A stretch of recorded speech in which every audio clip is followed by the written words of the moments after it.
Assalamualaikum warahmatullahi wabarakatuh. Salam sejahtera. Kembali lagi bersama saya Alivia Salfitri dari kelas KPI 2A dengan nomor NIM 222331002. Pada kesempatan ini saya akan mempresentasikan bahasan tentang sosiologi dan pengaruhnya terhadap perkembangan sosial seseorang. Bahasan pertama yang saya akan bahas yaitu tentang pendidikan sosial anak menurut beberapa teori. Yang pertama ada pendidikan dalam keluarga.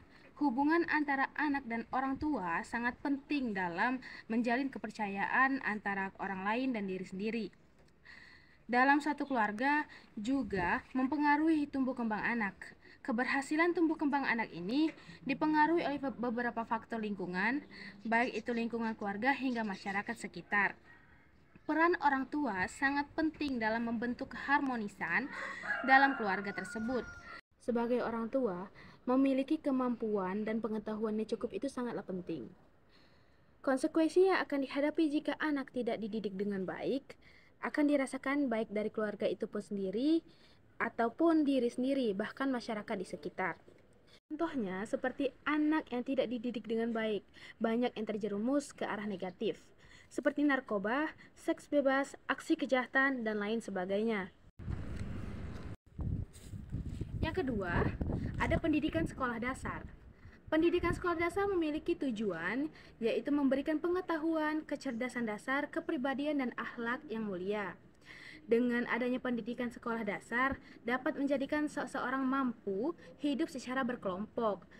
Di sekolah kita, diajarkan nilai dan norma-norma masyarakat yang luas. Setiap individu di sekolah dilatih untuk mempraktikkan hal apa saja yang sudah dipelajari di dalam keluarga ataupun di sekolah. Contoh uraian tentang peran sekolah dan fungsi sekolah dari pendidikan kanak-kanak, sekolah dasar, sekolah menengah pertama, sekolah menengah atas, bahkan sampai ke perguruan tinggi selanjutnya. Yang ketiga, ada pendidikan di masyarakat umum.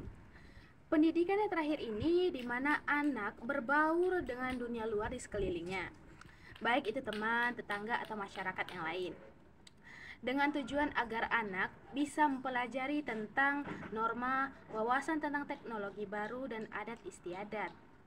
Contohnya, sebagaimana anak tersebut bisa bersosialisasi atau berinteraksi dengan masyarakat di sekitarnya. Contohnya, sebagaimana anak tersebut bisa bersosialisasi atau berinteraksi dengan masyarakat, seperti mengikuti hajatan di rumah tetangga, karena secara tidak langsung kita bisa dapat belajar tentang adat atau norma di sekeliling kita. Selanjutnya yaitu perkembangan sosial anak dalam perspektif barat. Yang pertama ada teori nativisme yang dikemukakan oleh Arthur Schopenhauer. Pada teori ini, perkembangan manusia dipengaruhi oleh beberapa faktor yang dimiliki individu tersebut sejak lahir. Teori nativisme menyatakan bahwa perkembangan seseorang merupakan produk dari pembawaan yang berupa bakat. Bakat yang merupakan pembawaan seseorang akan menentukan nasibnya. Teori ini memiliki konsekuensi pandangan, di mana seseorang yang dilahirkan baik akan tetap baik, begitupun sebaliknya. Jika seseorang dilahirkan jahat, maka akan seterusnya jahat. Nativisme yang ada tidak bisa diterima oleh para ahli. Hal tersebut dikarenakan teori ini tidak dapat dipertahankan maupun dipertanggungjawabkan di dalam lingkungan yang ada pada saat ini. Teori empirisme yang dikemukakan oleh John Locke, yang digambarkan sebagai keadaan jiwa.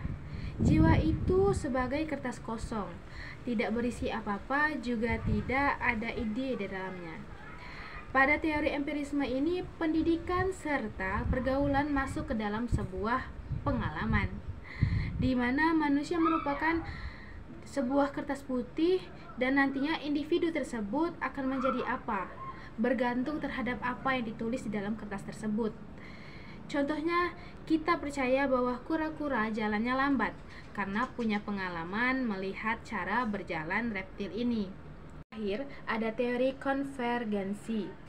Konvergensi adalah teori yang dipelopori oleh Louis William Stern. Ia adalah seorang tokoh filsafat dan psikologi yang berkebangsaan Jerman dan dilahirkan di Berlin pada tanggal 2 April 1871. Stern menyatakan bahwa perkembangan manusia, baik dasar keturunan maupun lingkungan, sama-sama mempunyai peranan yang penting.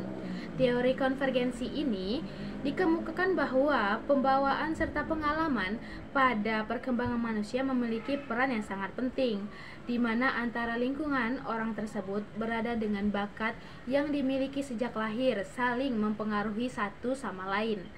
Contohnya yaitu mengajarkan konsep tentang burung pada anak usia 5 tahun dengan Down syndrome memiliki memerlukan waktu yang lama dibandingkan dengan anak berumur 5 tahun dengan taraf kecerdasan rata-rata.